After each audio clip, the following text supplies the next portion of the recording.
ರಾಘವ ಚೈತನ್ಯ ಶಿವಲಿಂಗಕ್ಕೆ ನಾಳೆ ಪೂಜೆಗೆ ಅನುಮತಿ ಸಿಕ್ಕಿದೆ.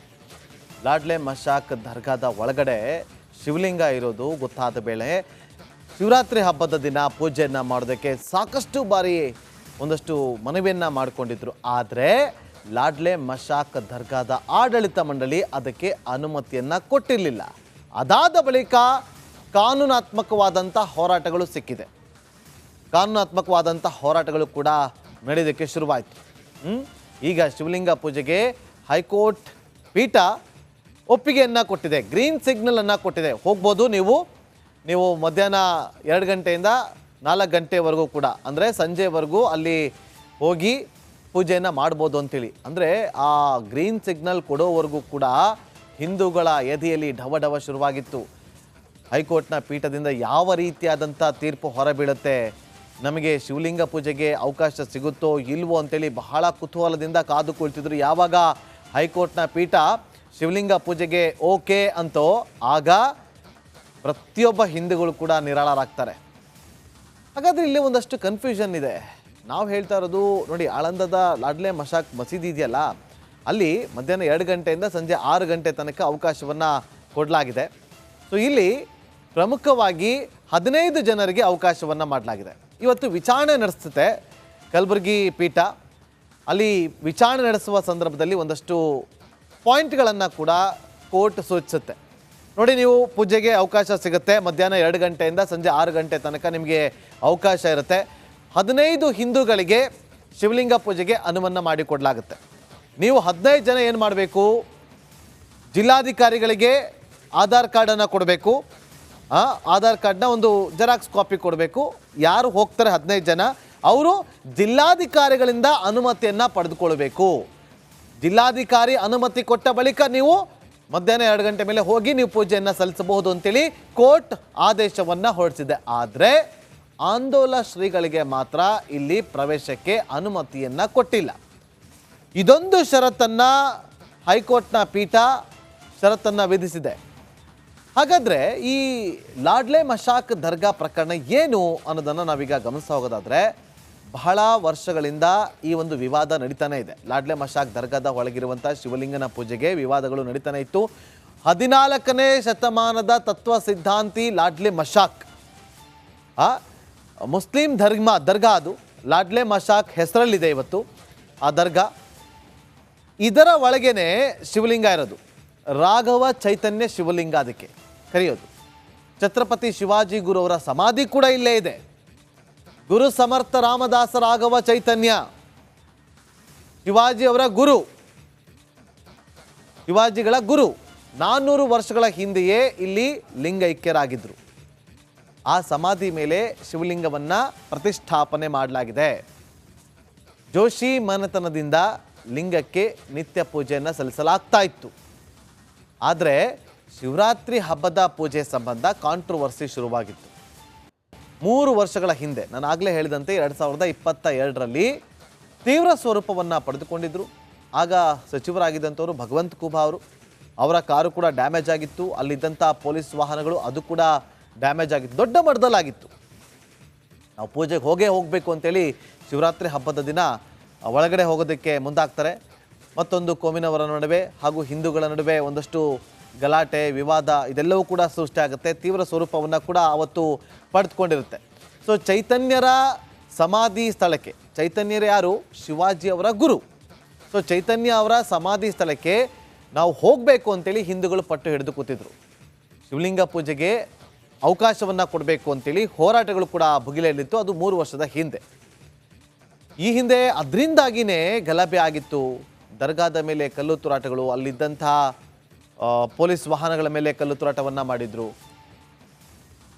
ಈ ಥರದ ಕಲ್ಲು ತೂರಾಟ ವಿವಾದಗಳು ಸೃಷ್ಟಿಯಾದಂಥ ಹಿನ್ನೆಲೆಯಲ್ಲಿ ಪೂಜೆಗೆ ಅವಕಾಶವನ್ನು ನಿರಾಕರಣೆ ಮಾಡಲಾಗಿತ್ತು. ಶಿವಲಿಂಗ ಪೂಜೆಗೆ ಅವಕಾಶವನ್ನು ಕೊಟ್ಟಿರಲಿಲ್ಲ.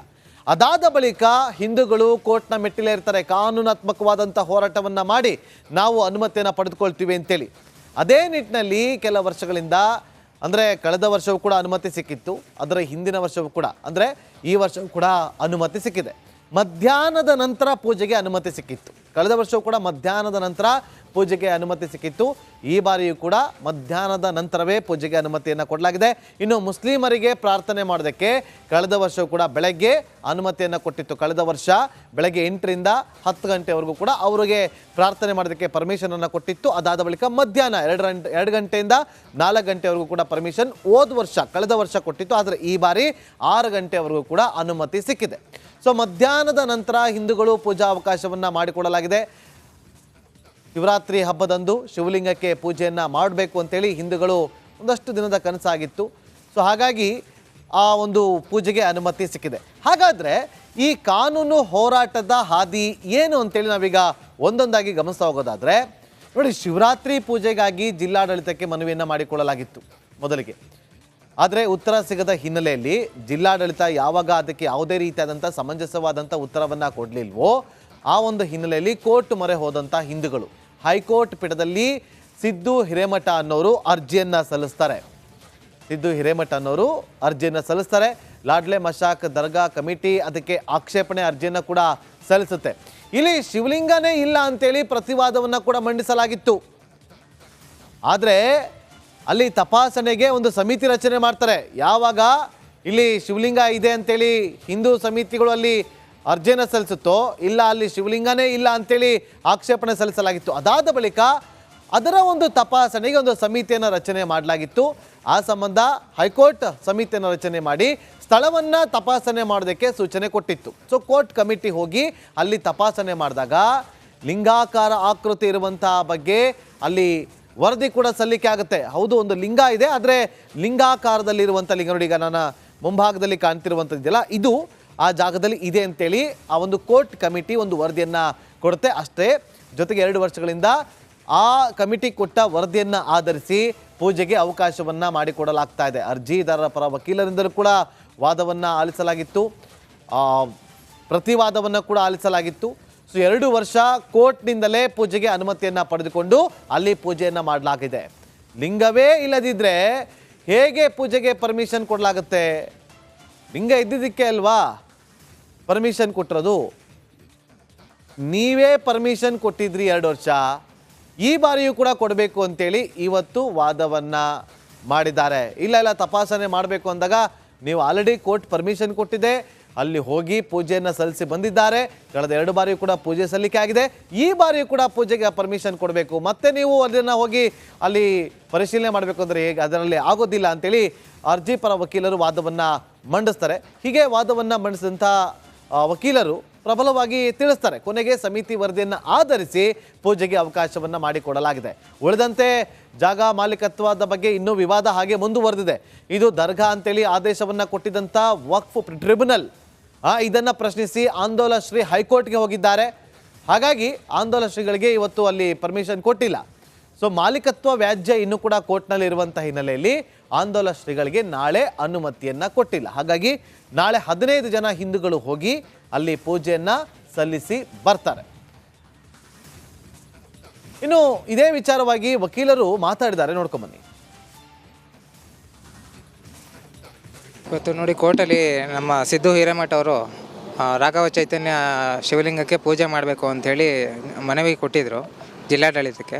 ಅವರೇನು ಯಾವುದೇ ಕಾರಣಕ್ಕೆ ರೆಸ್ಪಾಂಡ್ ಮಾಡದೇ ಇರೋ ಕಾರಣಕ್ಕೋಸ್ಕರ ಮಾನ್ಯ ಕರ್ನಾಟಕ ಉಚ್ಚ ನ್ಯಾಯಾಲಯಕ್ಕೆ ನಾವು ಅಪ್ರೋಚ್ ಮಾಡಿದ್ವಿ. ಈ ಥರ ಹೀಗಾಗಿದೆ, ಅವರ ಸಂವಿಧಾನಬದ್ಧ ಹಕ್ಕನ್ನು ಪುರಸ್ಕರಿಸಿ ಅವ್ರಿಗೆ ಪೂಜೆ ಮಾಡಲಿಕ್ಕೆ ಅವಕಾಶ ಮಾಡಿಕೊಡ್ಬೇಕು ಅಂತೇಳಿ ಕೇಳಿದ್ವಿ. ಸೊ ಅದಕ್ಕೆ ಸಂಬಂಧಪಟ್ಟಂತೆ ಮಾನ್ಯ ನ್ಯಾಯಾಲಯ ಅದು ಅರ್ಜಿಯನ್ನು ವಾದ ವಿವಾದವನ್ನು ಆಲಿಸಿ ಅದನ್ನು ಕನ್ಸಿಡರ್ ಮಾಡಿ ಇವರು ಪೆಟಿಷನರ್ ಇವ್ರ ಜೊತೆಗೆ 14 ಜನನ ಅಂತ ಮಾಡಿ ಇವರು 14 ಜನನ ಇವ್ರ ಜೊತೆಗೆ ಇನ್ನು 14 ಜನ, ಟೋಟಲ್ 15 ಜನ ಹೋಗಿ ಶಿವಲಿಂಗಕ್ಕೆ ಪೂಜೆ ಮಾಡ್ಕೊಂಡು ಬರ್ಬೋದು ಅಂತೇಳಿ ಆದೇಶವನ್ನು ಮಾಡಿದ್ದಾರೆ ಸರ್. 2 ಗಂಟೆ ಒಟ್ಟಿನಲ್ಲಿ ನಾಳೆ ಲಾಡ್ಲೆ ಮಶಾಕ್ ದರ್ಗಾದಲ್ಲಿ 15 ಜನ ಹಿಂದೂಗಳು ಹೋಗ್ತಾರೆ, ಪೂಜೆಯನ್ನು ಸಲ್ಲಿಸ್ತಾರೆ. ಅಲ್ಲಿಗೆ ಹಿಂದೂಗಳ ಕನಸು ಈ ಬಾರಿಯೂ ಕೂಡ ನನಸಾಗುತ್ತೆ.